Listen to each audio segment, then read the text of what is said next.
BNP কি তবে তারেক রহমানের কন্ট্রোলের বাইরে চলে যাচ্ছে?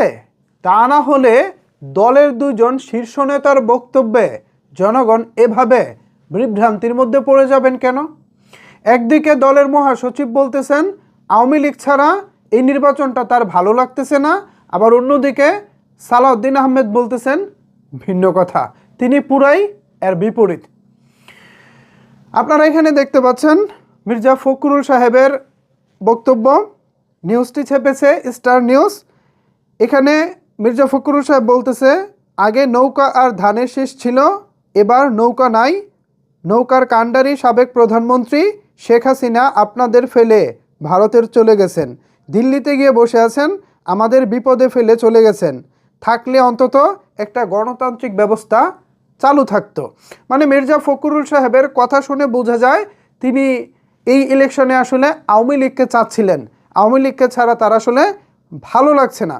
এবার দেখেন বিএনপির স্থায়ী কমিটির একজন সদস্য সালাউদ্দিন আহমেদ, আলোচিত আরও একজন বিএনপির নেতা, এই যে আপনারা এখানে একটি নিউজ কার্ড দেখতে পাচ্ছেন, এই নিউজটি ছেপেছে কালের কণ্ঠ।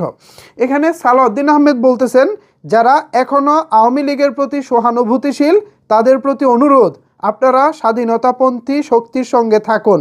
আওয়ামী লীগ কখনোই বাংলাদেশের অস্তিত্বে বিশ্বাস করেনি, তারা বাংলাদেশকে ভারতের করদ রাষ্ট্র পরিণত করতে চেয়েছিল।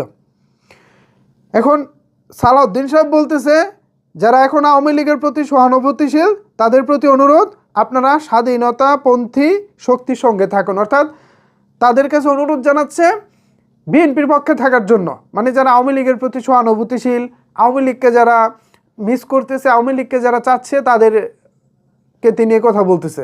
অন্যদিকে আবার দলের মহাসচিব বলতেছে আওয়ামী লীগ ছাড়া তার ভালো লাগতেছে না, নির্বাচনটা মানে গণতান্ত্রিক মনে হচ্ছে না। একজন বলতেছে আওয়ামী লীগের নামও শুনতে চায় না, মানে আওয়ামী লীগের নাম এখানে আনবেন না, তারা হচ্ছে বাংলাদেশের বিরোধী ছিল, আওয়ামী লীগ কখনোই বাংলাদেশের অস্তিত্বে বিশ্বাস করেনি, তারা বাংলাদেশকে ভারতের করদ রাষ্ট্রে পরিণত করতে চেয়েছিল।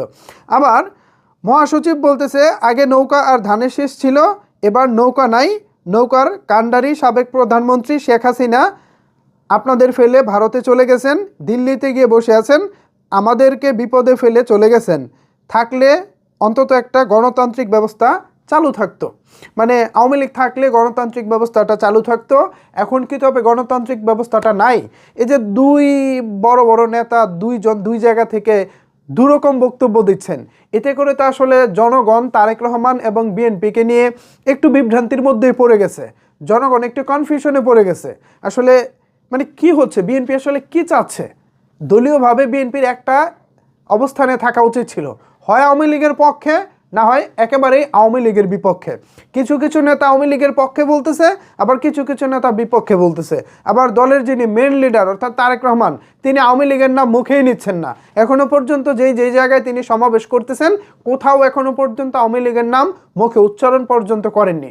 এই যে দলের শীর্ষ নেতাদের এক একজনের এক এক মতামত, এতে না আসলে জনগণ বিভ্রান্ত হয়ে পড়তেছে, জনগণ সত্যিকার অর্থে কনফিউশনে পড়ে গেছে। এখন এই কনফিউশনের দায়িত্ব ভাঙার একমাত্র মানুষ হচ্ছেন তারেক রহমান। আমি ব্যক্তিগতভাবে চাইব তিনি যেন দলের একটা অবস্থান নিয়ে সবাইকে ঐক্যবদ্ধভাবে একই বিষয়ে কথা বলতে বলেন, সেই আহ্বান জানাবো। সো ভিউয়ার্স, এই বিষয়ে আপনাদের মতামত কি, আসলে কি ভাবছেন আপনারা জানাতে পারেন আপনার মতামত নিচের কমেন্ট বক্সে। ধন্যবাদ সবাইকে এতক্ষণ আমার সাথে থাকার জন্য।